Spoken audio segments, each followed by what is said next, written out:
Om Gananam Tva Ganapatigam Havamahe Kavim Kavinam Upamashravastamam Jeshtarajam Brahmanam Brahmanaspatana Shranvanutibhis Siddhasadanam Shri Mahaganadhipataye Namaha Gurur Brahma Gurur Vishnu Gurur Devo Maheshwaraha Guru Sakshat Param Brahma Tasmai Shri Gurave Namaha Sadashiva Samarambham Shankaracharya Madhyamam Asmadacharya Paryantam Vande Guru Paramparam.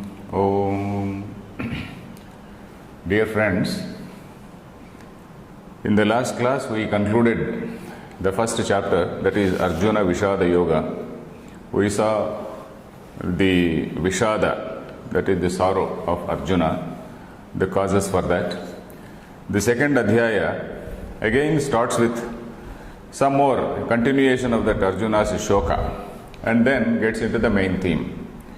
This is a fairly big chapter. In fact, this Adhyaya is a big Adhyaya. Out of the 18 Adhyayas in, say, Bhagavad Gita, this is the second largest. The largest is 18th chapter, which again summarizes the whole of Gita. This also, in a way, it doesn't totally summarize, but it gives a broad picture, a sort of overview of the subject matter of the important themes. There in the 18th chapter, almost all chapters have been summarized, but here all chapters have not been shown, but then the broad, say, line of argument in Gita, that has been indicated in this chapter. The name of this chapter is Sankhya Yoga. Sankhya Yoga.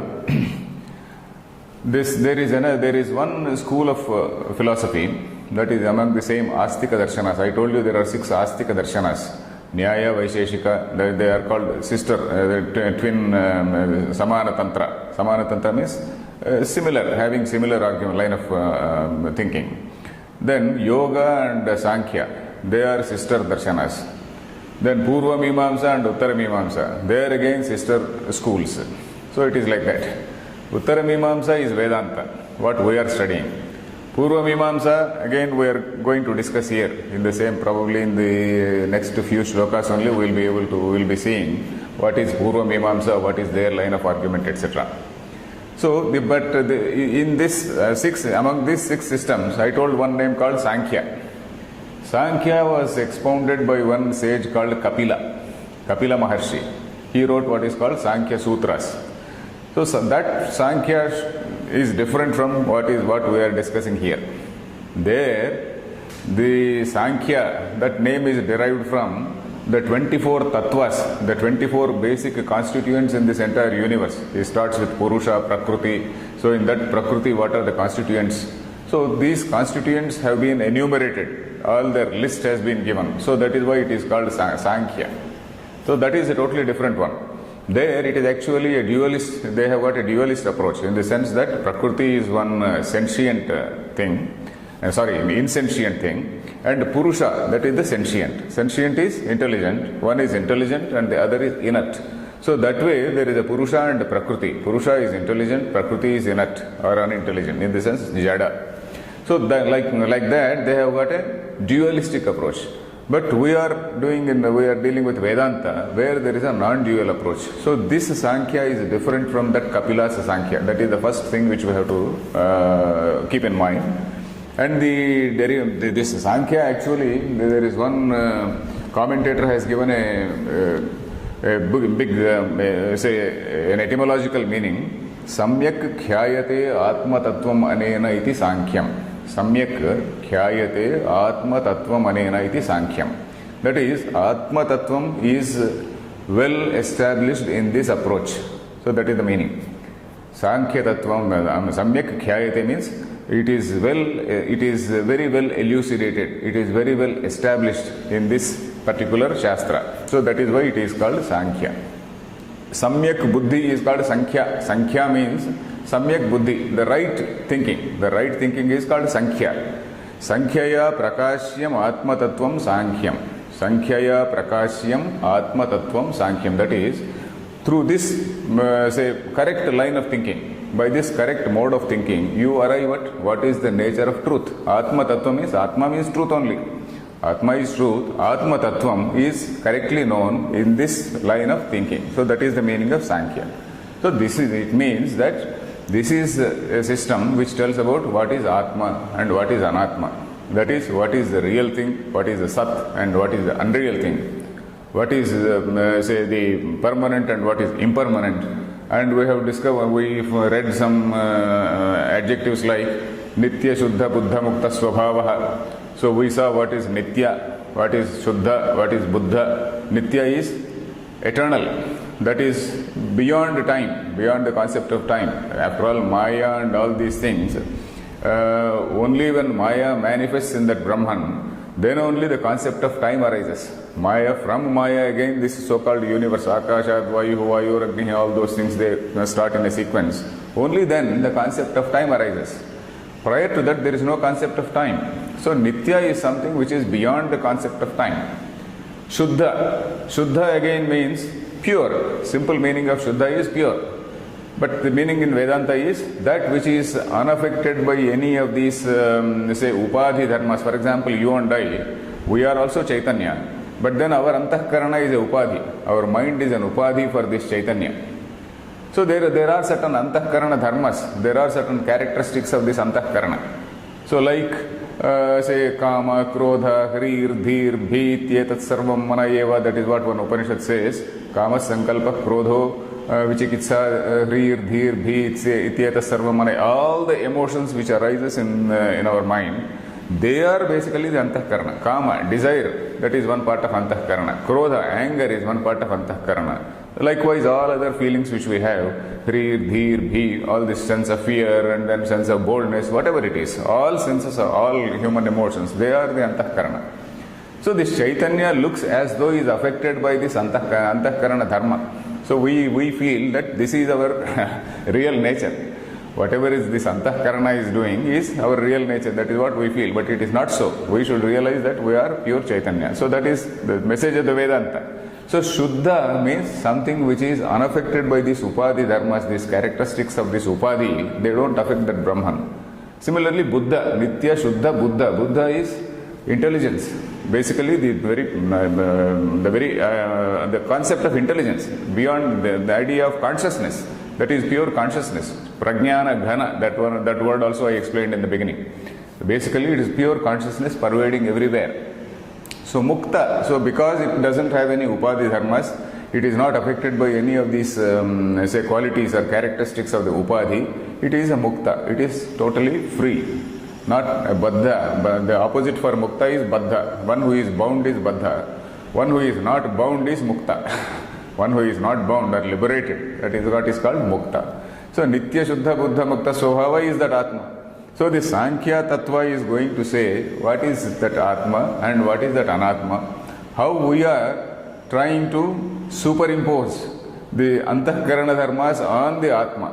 And we feel that Atma is having all these gunas. So that is the mistake, basic mistake which a human being commits. So that the Sankhya we are going to see in this chapter. So that is why it is called Sankhya Yoga. And then this chapter contains 72 slokas. As I said, it is the second largest. The first few slokas, they again deal with Arjuna's Vishada.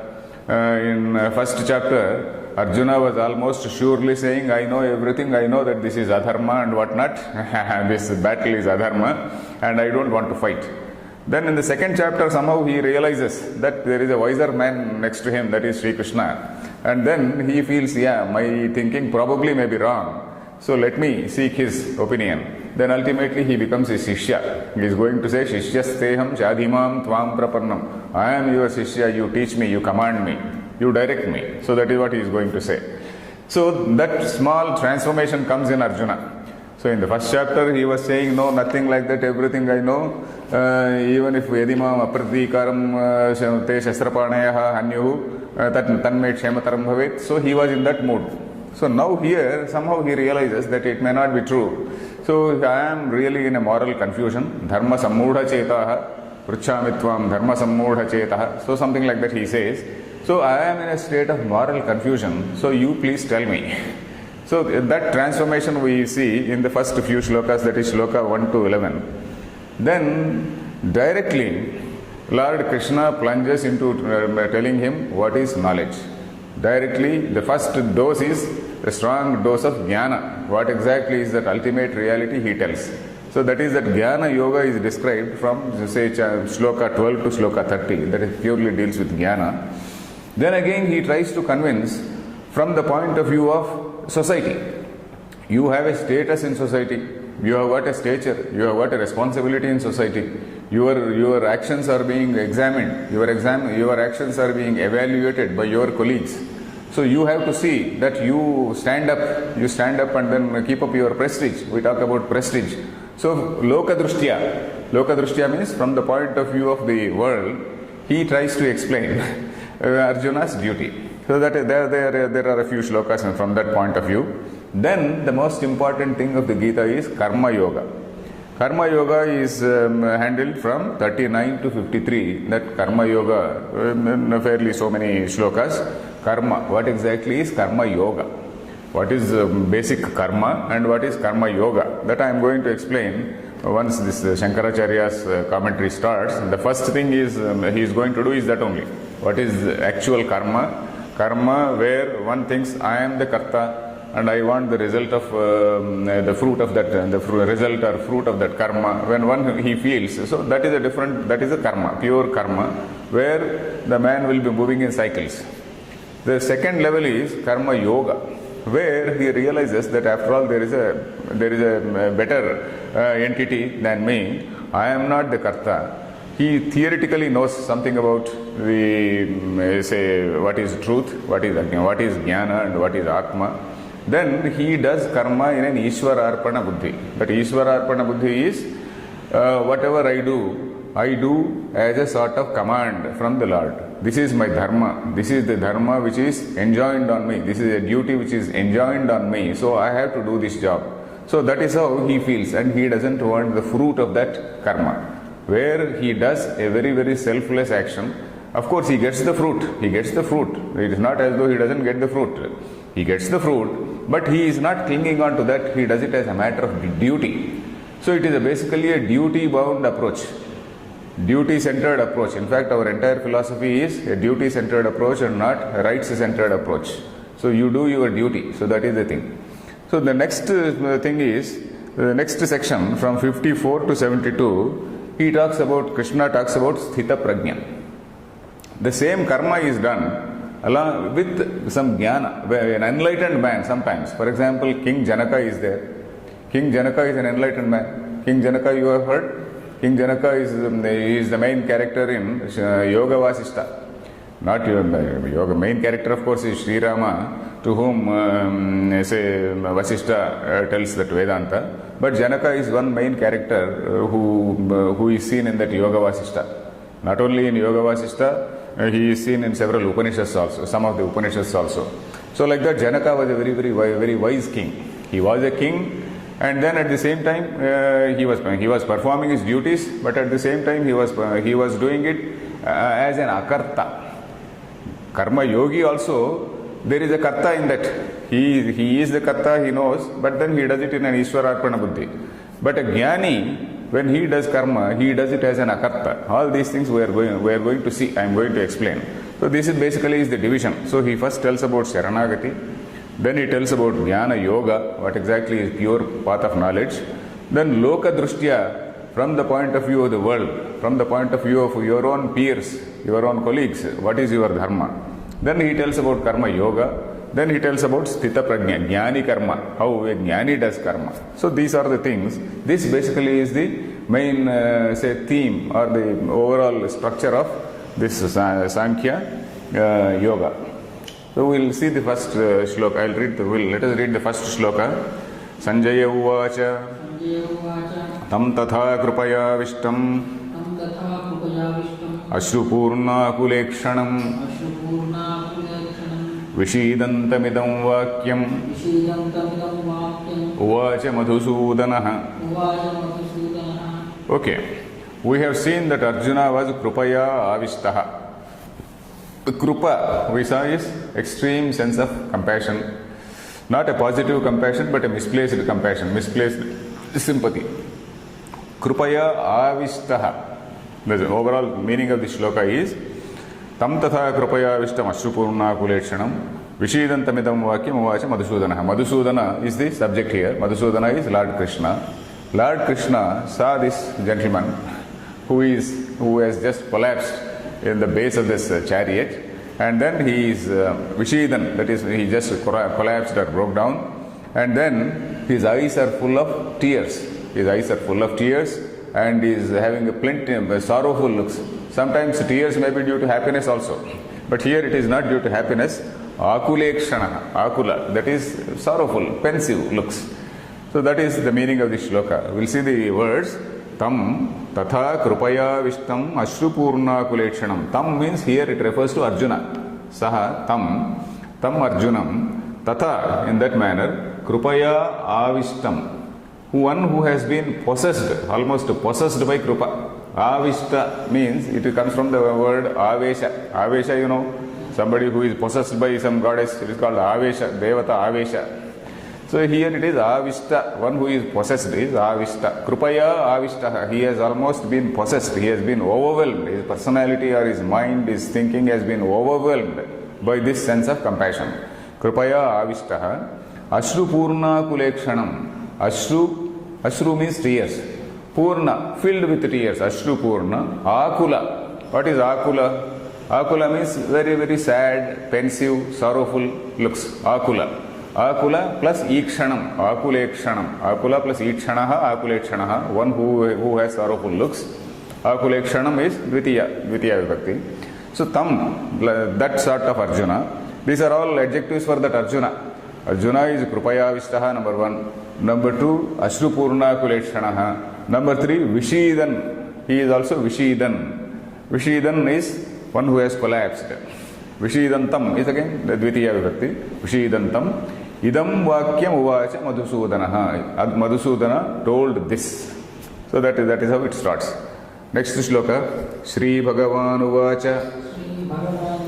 Kutastva Kashmalamidam. Vishame samupasthitam Anarya jushtamasvargyam Akirtikaram Arjuna. So here, you see, the Gita text says, it does not say Sri Krishna Uvacha, it says Sri Bhagavan Uvacha. This is what we have to note. So the position of Sri Krishna has changed now. He is now called Bhagavan. He is now, the text does not say Sri Krishna, it says Bhagavan.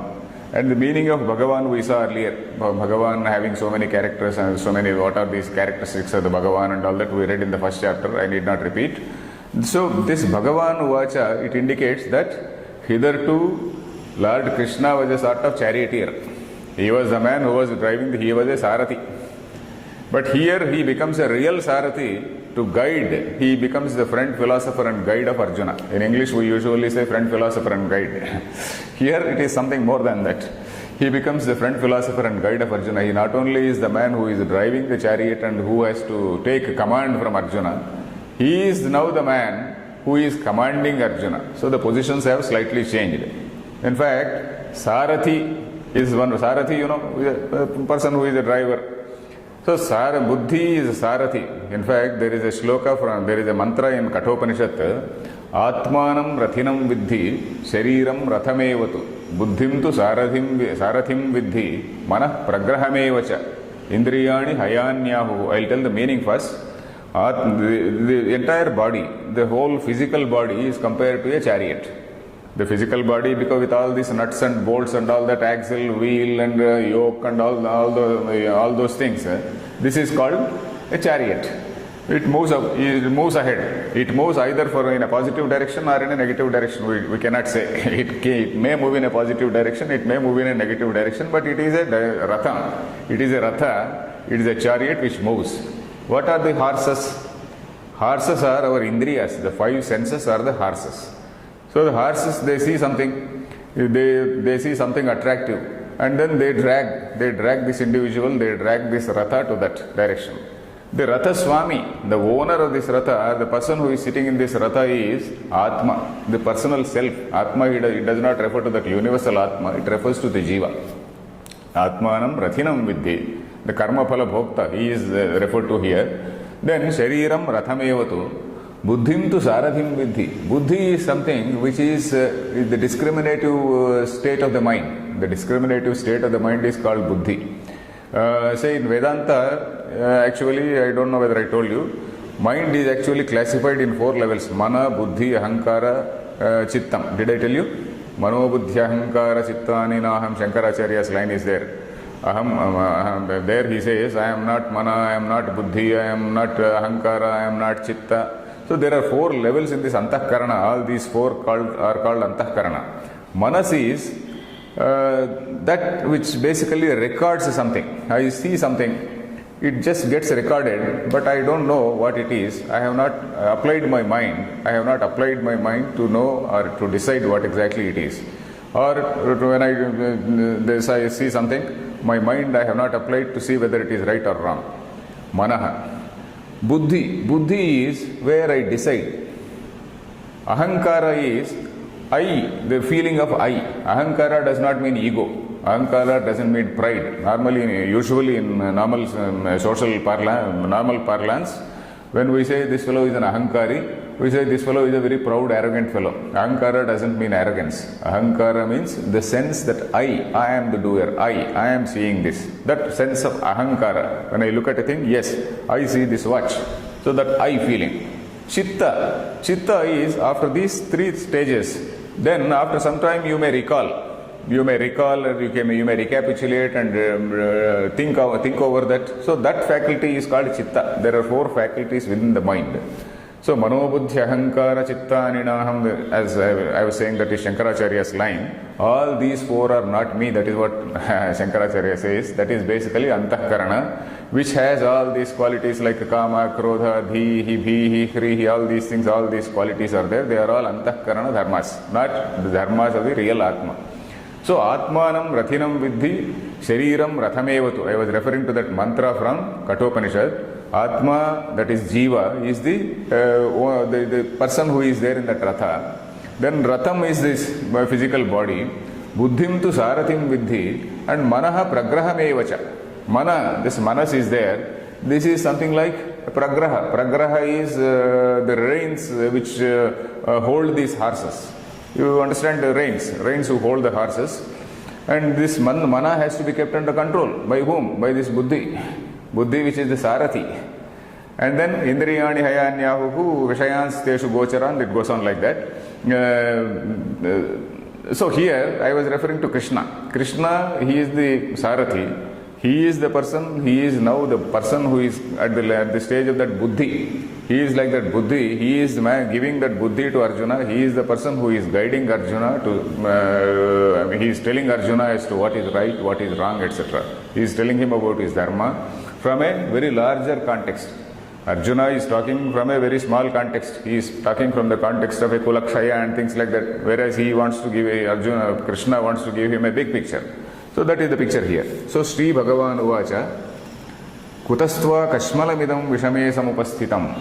What Krishna is saying is Kutastva Kashmalamidam Vishame Samupasthitam. At a very, very inappropriate time, this sort of confusion has entered into your mind. This sort of dirt actually. Actually, he doesn't say even confusion. He says dirt. Kashmalam is, the commentators say, Kashmalam is Malinam. Shishtagarhitam. That is what Anandagiri says. Shishtagarhitam Malinam. Malinam is dirt.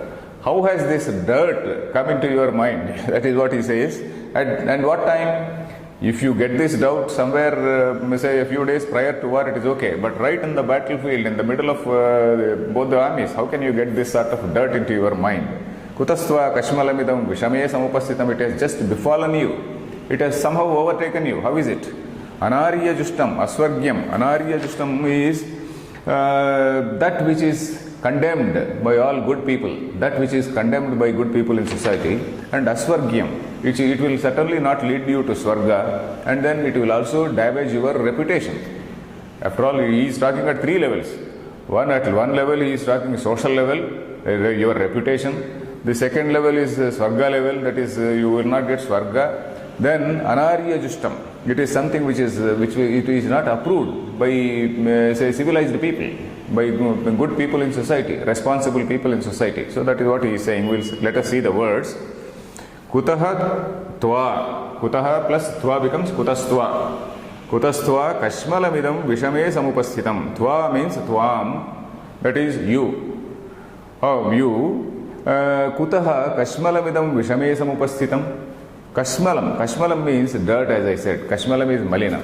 And chitta malina, the mental, the mind, what is the malinam in the mind? What is the dirt in the mind? In fact, there is a good sutra from Yoga, Patanjali Yoga Sutra. Avidya, Asmita, Raga, Dvesha, Abhiniveshaha, Pancha Kleshaha. You may note down Avidya, Asmita, and then you can search in that book. It starts with Avidya, Asmita. Avidya, Asmita, Raga, Dvesha, Abhinivesha, Pancha Kleshaha. That sutra says that they are called the Chitta Malam. Chitta Malam is dirt of the mind. Avidya. Avidya is first thing is ignorance. That is mistaking one thing for the other. Avidya does not mean total foolishness or not knowing anything. A man may be a great scholar, he may be a great scientist, or he may be a great physicist, or he may be a great doctor, he may be a great mathematician. But then, so long as he does not know what is Atma and what is Anatma, Vedanta says, he may agree or may not agree, but Vedanta says he is in avidya. Whatever knowledge he has got, it is not vidya, it is avidya. That is what Vedanta's definition of avidya. In fact, there is one passage from Chandogya Upanishad where Narada goes to Sanat Kumara. Narada goes and then he asks him to tell Brahma Vidya. Then Sanat Kumara asks him, what all do you know? Then he says, I know this, I know that, I know that, I know that, I know it, all the 64 Shastras he tells. Then Sanat Kumara says, he himself says, all this is not Vidya. And then Sanat Kumar also says, yes, Namai Vaitat, all this is only names and forms, you know this thing, but this is not Vidya. So like that, what all we know in the world, it may be mathematics, physics or chemistry, anything, all that is categorized as avidya, so long as we don't see the reality. Asmita, that the feeling of I, that feeling of I also has to go for a Vedantam. Raga, Dvesha, Abhinivesha. Raga is attachment, Dvesha is enmity, Abhinivesha is clinging on to a thing. So that Phalabhisandhi we are going to see. So these are called, that is called the dirt of the mind. So this Chitta Malam, this Kashmalam is Chitta Malam. How has this thing come to you? Vishame, this word Vishame is inappropriate. In an inappropriate place, at an inappropriate time. Vishame samupasthitam. It is upasthitam. That is, it has befallen you. It has befallen you. Vishame kashmalam idam kutaha tva samupasthitam. How has it befallen you? How has it overtaken you? So that is the first line. And what type of kashmalam is it? And this kashmalam is, the second line it describes what type of kashmalam. Anarya justam. It is not followed by respected people. It is not followed by Sista. Sista is respected people. Anarya Justam, he writes, Sista Garhitam. Sista Garhitam means that which is condemned by good people in society, that which is condemned by responsible people in society. So Anarya Justam. Justam is Sevitam. Justam is Sevitam, that is followed. Anarya Justam is, it is followed only by Anaryas. When we use the word Arya and Anarya, our mind goes into the Aryan race theory and an Aryan and a non-Aryan and all that. That is a confusion which was created by the British people when they ruled us. In fact, when the British people ruled us, they in fact made an elaborate study of our language, and then they said this is an Aryan language, these are all non-Aryan languages. So that is how their basic policy was to divide the people. Their basic policy was basically to divide the communities, divide the people, say that you don't belong to this civilization, you don't belong to this civilization. So everybody, they started telling the tribals, yeah, you don't come under this civilization. So it was very, very convenient for them for their own designs. So it was unfortunately at that time that these words Aryan and non-Aryan were created. And that has led to various developments like this Dravidian movement and things like that, which we see in our country. So, but here Arya, you see, Arya doesn't mean Aryaihi. Madhusudana Saraswati writes, Aryaihi means Mumukshubhihi. Aryaihi means mumukshubhihi na justam asevitam. Anarya justam is Aryaihi mumukshubhihi. Mumukshu is one who is who is having a desire in moksha. Moksham ichchati. Mokshe ichcha mumuksha. Mokshe ichcha mumuksha. Desire in moksha. Desire in liberation. Desire in knowing what is truth. That is mumuksha. So Arya is one who has a desire to know the truth. That is the meaning of Arya. Mumukshubhihi. Mumuksha, one who has a mumuksha is mumukshu. One who has mumuksha is mumukshu. Like Jignasu, who has a Jignasa is called Jignasu. So something like that. Aryaihi mumukshubhihi na justam asevitam. People who are desirous of that knowledge, people who are desirous of the truth, they are called the Aryas. And it doesn't refer to any race. That point we have to keep in mind. Anarya justam aswargyam. Swarga we know. Swarga is heaven. Swargyam is something connected with Swarga. Swarga is different from Swargyam. Kama is different from Kamyam. Kama is desire. Kamyam is something connected with desire. Swarga is heaven. Something connected with Swarga is Swargyam. So Aswargyam means your attitude is Aswargyam. That is, your attitude will not lead you to Swarga. Your attitude, your behavior now, your state of pensiveness, your state of melancholy, all this is Aswargyam. It is not going to lead you to Swarga. So that is the second word. Akirtikaram. Kirti is something which everybody desires in society. Kirti is reputation, fame. It is called Yasha. Yasha also is the word in Sanskrit. Akirtikaram. It will actually land you into disrepute. All your reputation which you have acquired over a period of time. You have got a great reputation as a valorous person, as a great warrior. All that reputation will go. So that is the meaning here. So he is talking at say 3 levels. One is at social level, Anarya Justam. Then he is also telling after death what is going to happen, that is Aswargyam. After death you will not go to heaven, you will go to hell only. And then he is also talking about future. In future also your Akirti will be talked about. So his contemporary people may criticize him and then they also will die. But then Arjuna's Akirti will be recorded here in this book. So that is how future generations also will blame you. So that is what he is saying. At these 3 levels he says. Then third sloka. Klaibyam masmagamah partha. Mas magamah naitatvayupapadyate kshudram hrudayadaurbalyam tyaktvottishta parantapa. Tyaktvottishta parantapa.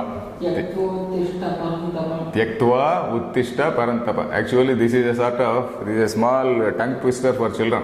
So when you go home, you ask your children to pronounce this. They will take delight in pronouncing it because they will find it slightly difficult. Once they master it, they will feel happy. So for children it is a small tongue twister. Tyaktvottishta. Tyaktva uttishta. Tyaktva means having abandoned. Uttishta means get up.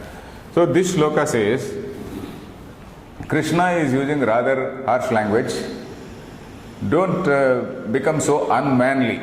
Klaibyam asmagamah partha, hey partha. Don't become so unmanly.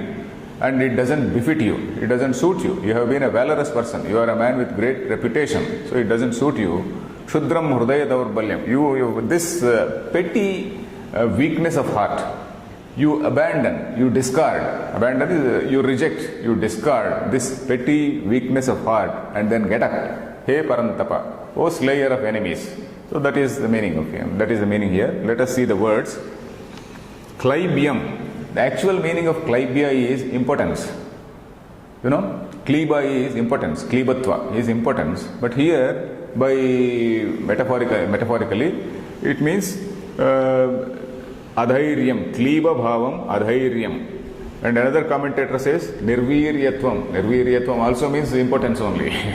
So Klaibyam Mas Magamaha. Don't talk like a sort of hermaphrodite. Don't talk in a very, very timid way. The timidity. Adhairyam is timidity. Don't be a man. Be a man. You don't lose your manliness. Klaibyam mas magamaha. Mas magamaha means do not have. Ma is something to say no, don't do this. So mas magamaha, he Partha. He Partha is the Sambodhana, that is addressing. He Partha, Klaibyam mas magamaha. Do not have this type of impotence. Do not have this type of adhairyam or timidity. Don't have, abandon, reject, discard this timidity. Naitat tvayi upapadyate. Na etat tvayi upapadyate. That is the division. Na etat tvayi upapadyate. Tvayi means in you. Tvayi is saptami for tvam. Tvayi na etat upapadyate. It doesn't befit you. It doesn't suit you. It is not proper for you. So that is it. That is what it means. Na etat tvayi upapadyate. Kshudram hrudaya daurbalyam. Kshudram means something petty. Something petty. Hrudaya daurbalyam. This weakness of heart. Hrudaya se daurbalyam. That is weakness of heart. Tyaktva uttishta parantapa. Hey parantapa. Parantapa means this layer of enemies. Parantapa, the meaning is given here.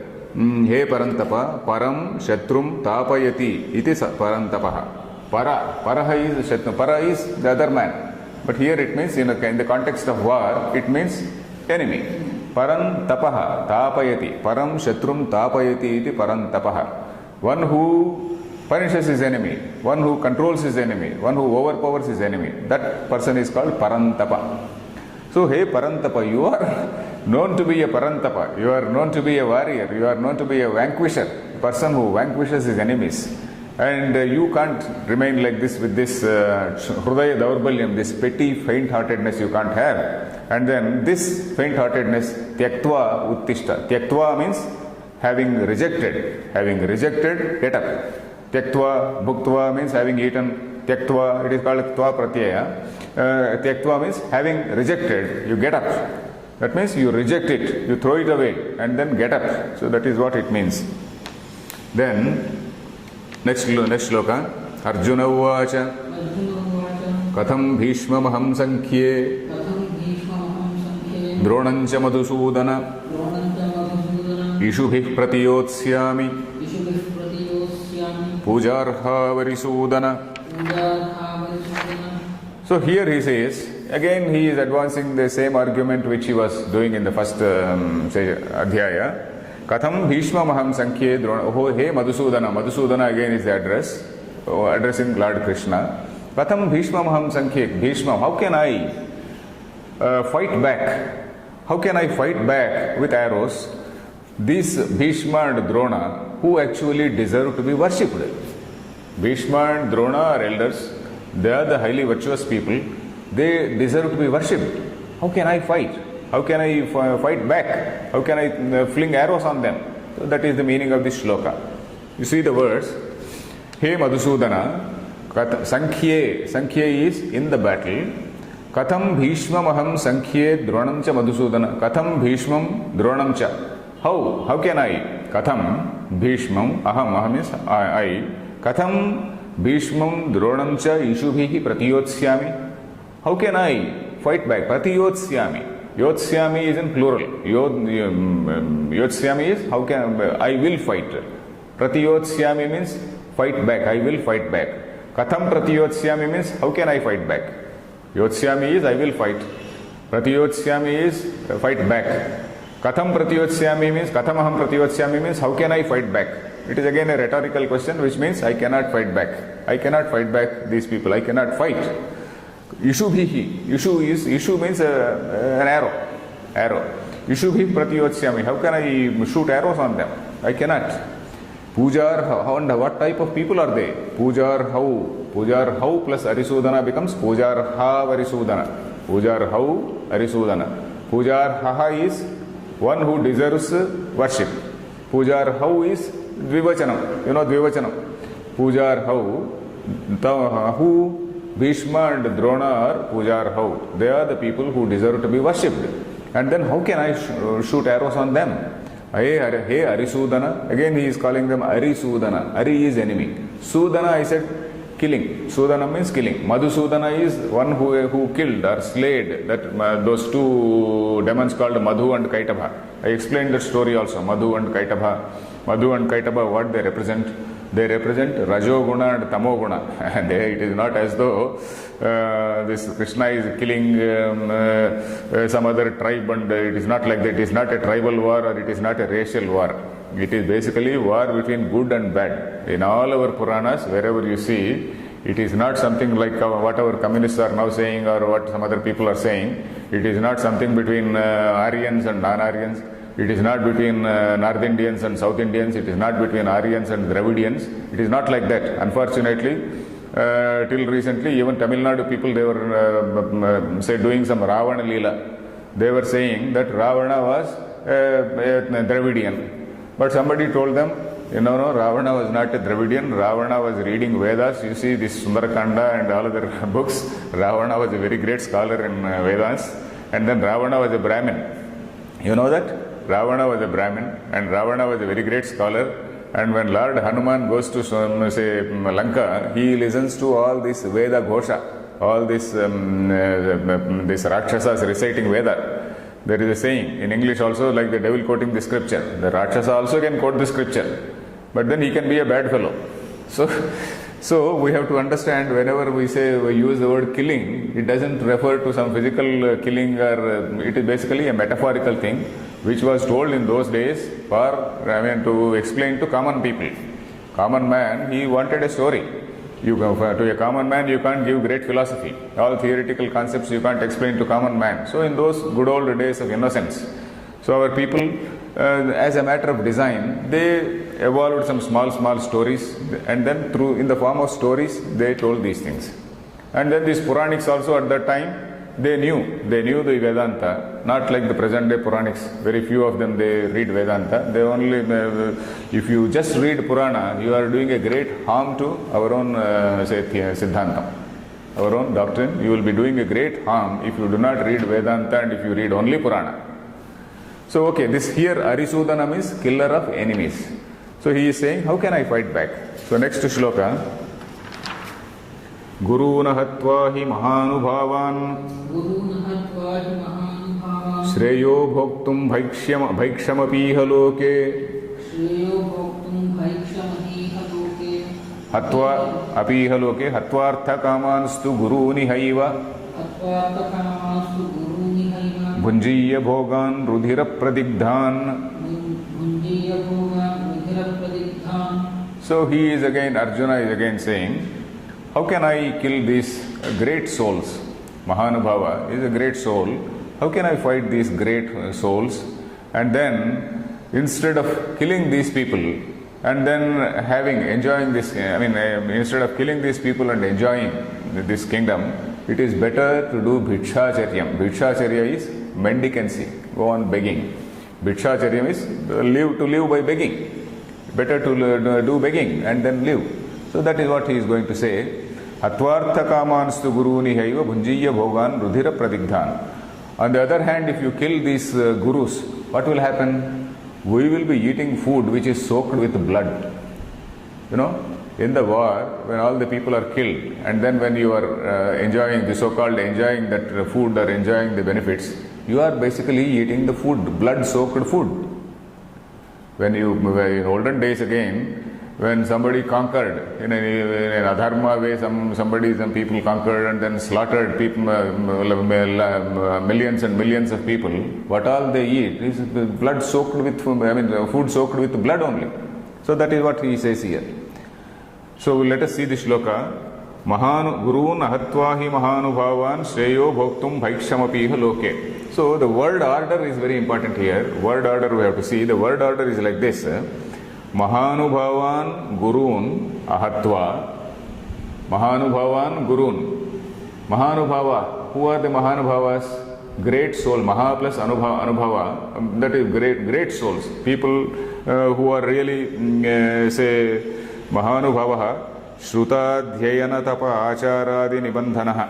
Prabhavo Yesham. That is Madhusudana Saraswati gives an commentary. Shruta Adhyayana Tapa Acharadi Nibandhanaha Prabhavaha. Their Prabhava is dependent on Shruta, and they are all learned people. Adhyayana, Tapa, they have also done a lot of tapas. Achara, they also follow Achara. So all these virtues like Adhyayana, Vedadhyayana, then implementing that Vedic Dharma, all these virtues are in these people. So that is why they are called Mahanubhava. So Tan Mahanubhavan Ahatva, without killing them, Bhaikshamapi Bhoktum Shreyaha Loke. Bhaikshamapi Bhoktum Shreyaha Loke. That means it is better in this world to live by begging. And we should know that begging was a Brahmana dharma in those days. Bhikshacharyam, I told you, is it time? No, there is still time. Bhikshacharyam was a Brahmana's dharma. It was not a Kshatriya dharma. And why was a Brahmin, enjoined or ordered to do Bhikshatana? Bhikshatana, I told you that Bhikshatanam doesn't mean living like a parasite on society. Some of the people who now criticize, they say this community is a parasites on society. They are not the parasites on society, but then they are supposed to live a simple life. He is supposed to be a sort of moral force on the king. This man, the Brahmana, was supposed to be a highly virtuous man, without raga, dvesha, without any possessions for himself.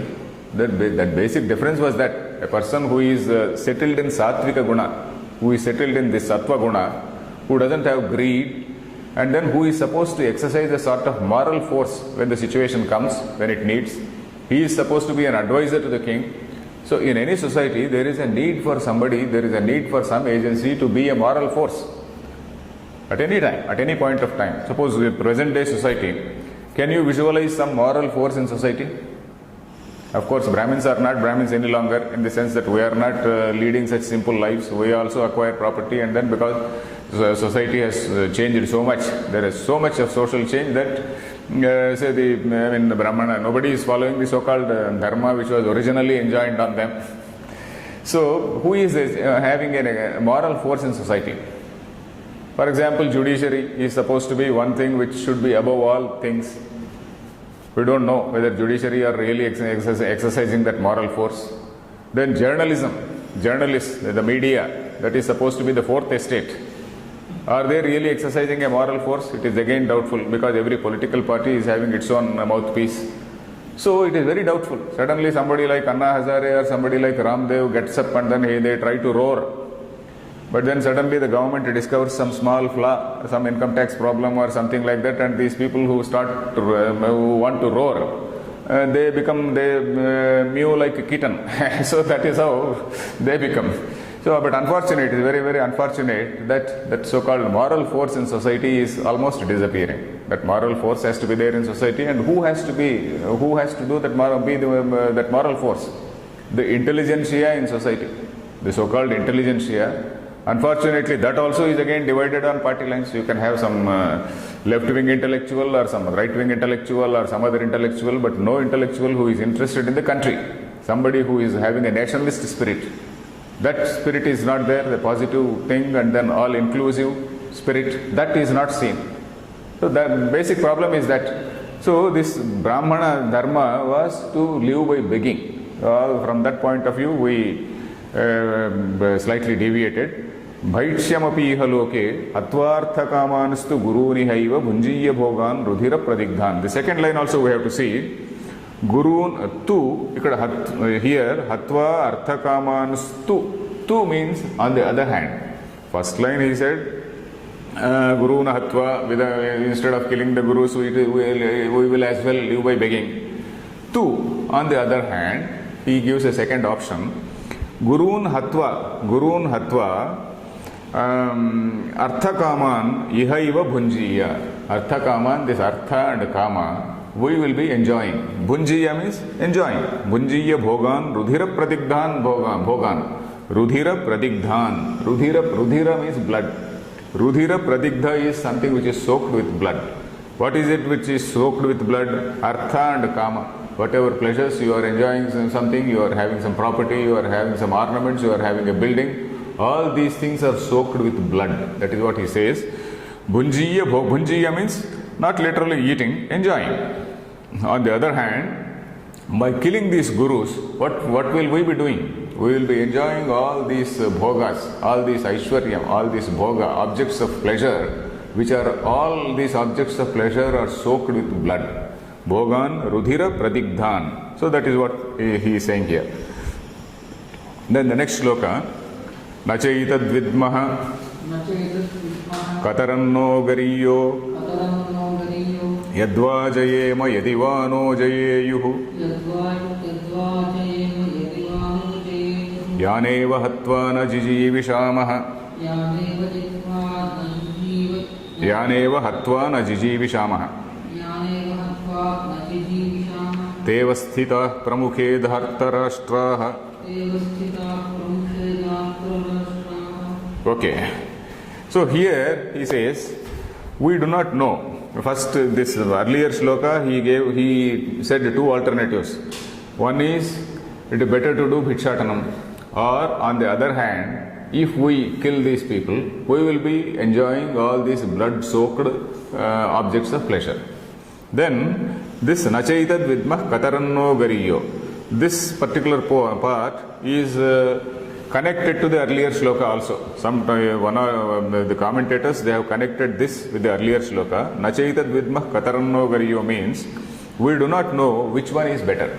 Katarat is which one between these two, which one is better, we do not know.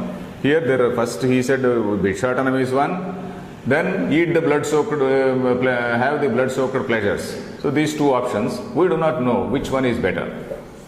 Or this Nachaitad Vidmah Kataranno Gariyo is also connected with the present shloka also. There are two ways of interpreting it. One is to connect it with the previous shloka, one is to connect it with the present shloka itself.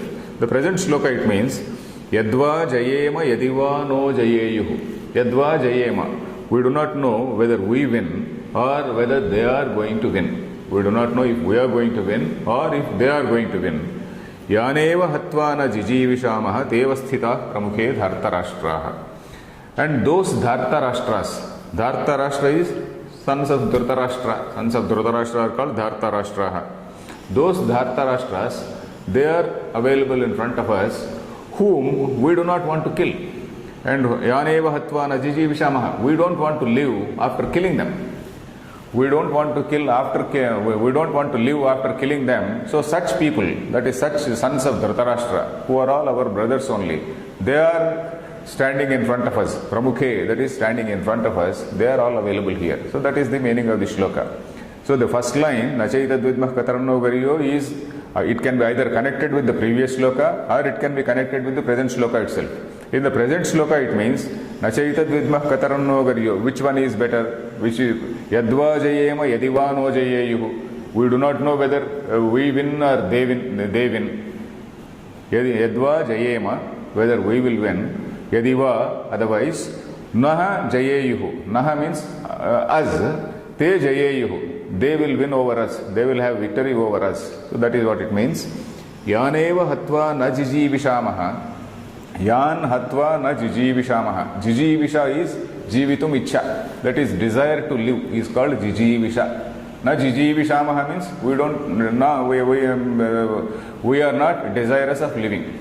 We are not desirous of continuing our life. Jijivisha means desire to live. You followed? Jivitum Ichha is Jijivisha. Jijivishamaha means na Jijivishamaha means we don't want to live. Yaneva Hatva na Jijivishamaha. Te avasthitaha pramukhe dhartarashtraha. Those people, they are standing in front of us, whom we do not want to kill and then live. We don't want to live after killing them. So that is what it means. Pramukhe means in front of us. Te avasthitaha. Ke, who are the people who are stationed there? Dhartarashtraha. These Dhartarashtraha, asmakam pramukhe, in front of us. Te avasthitaha. They are standing in front of us. What type of people are they? They are those whom we do not want to kill, and having killed, we do not want to live. So that is it clear? So that is what it means. Next shloka. Karpanya doshopahata svabhavaha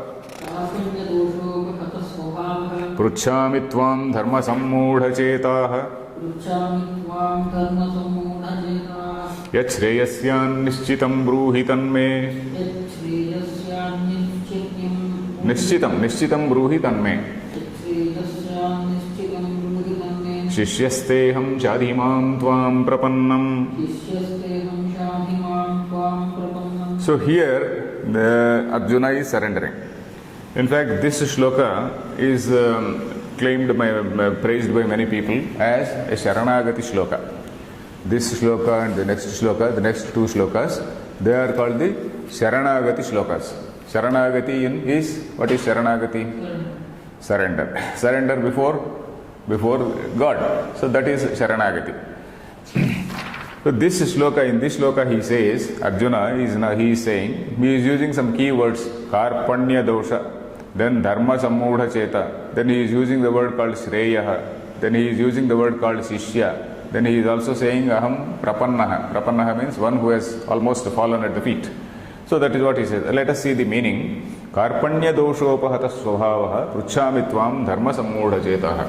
I am a dharma sammudha chetaha. That is one whose mind is confounded with what is dharma and what is adharma. I am not able to decide what is dharma or adharma. And my svabhava, my nature has been overwhelmed, or it has been taken away, or it has been diverted by this karpanya dosha. Karpanyam is misery, a state of misery, a state of a pathetic state. Krupanaha, that we word that krupa. So he says, I am karpanya doshopahata svabhavaha. He is describing himself. Karpanya doshopahata svabhavaha means one whose svabhava has been affected. Karpanya dosha plus upahata plus svabhava. So that is the entire thing is what is called a bahurihi samasa. One whose svabhava has been hijacked, or one whose svabhava or whose nature has been subjugated by the flaw of karpanyam. This flaw, this karpanyam or misery, the state of misery is a flaw. It is a flaw in a character. At a very, very inappropriate time, this man is developing some sort of false sympathy. That development of false sympathy is a flaw. It is a dosha. That karpanyam, that feeling of misery, feeling of helplessness, all that pathetic state, it is a dosha. Karpanyam is not something a virtue. Karpanyam for a jnani, for a person on the jnani path, if somebody is having compassion, ahimsa, daya, all these things, that is okay. But here he is in the state of a judge. He is in the position of a judge where he has to punish.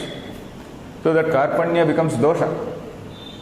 If a fighter, he surrenders his dharma, if he doesn't do his dharma, then what will happen? Then that becomes a dosha. In any society, I was saying that if an ordinary man does something wrong, that ordinary man can be punished in a court of law. Even earlier we had these courts of law. But then, if the king himself is at fault, then king has to be overthrown in a battle. But now, of course, we are having more civilized methods. We don't overthrow physically. We have a democracy.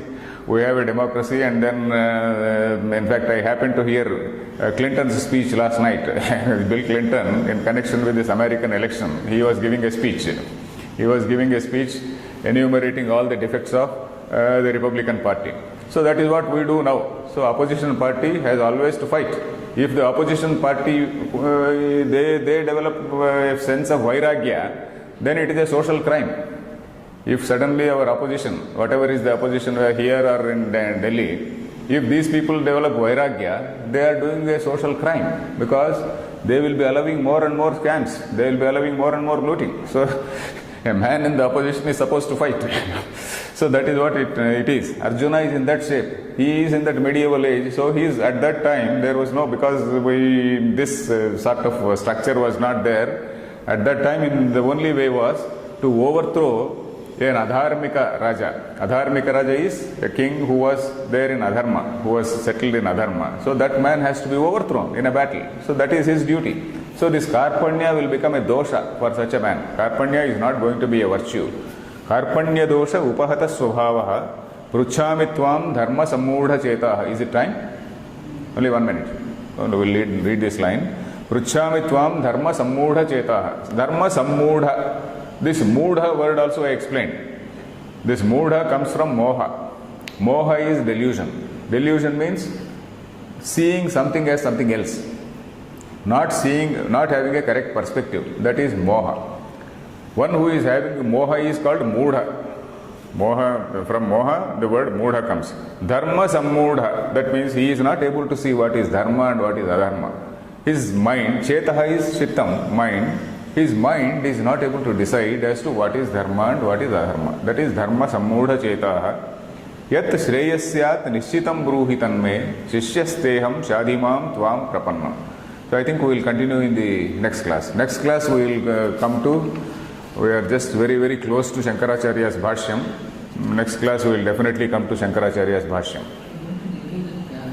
Clarification? Yeah, there was some question in the last class where one gentleman, while the class was going on, there was a doubt. That is regarding Varna Sankara. So Arjuna, now Varna Sankara, is it good or bad? So Varna Sankara, as Arjuna is saying, it is in a smaller context. But Krishna is going to tell him a larger context where this Varna Sankara, etc., they are not applicable. Krishna is going to tell him about a dharma. When it is a question of dharma, it is his nature, it is jolly well his duty. It is jolly well Arjuna's duty to fight. So that is what Arjuna is going to say by the word Swadharma. So in that context, this Varna Sankara, it doesn't become that becomes a very petty thing. It becomes a non-issue, we can say. So that is the picture there. So we will continue the second line in the next class. Om Purnamadah Purnamidam Purnat Purnamudachyate Purnasya Purnamadaya Purnameva Vasishyate. Om Shanti Shanti Shanti.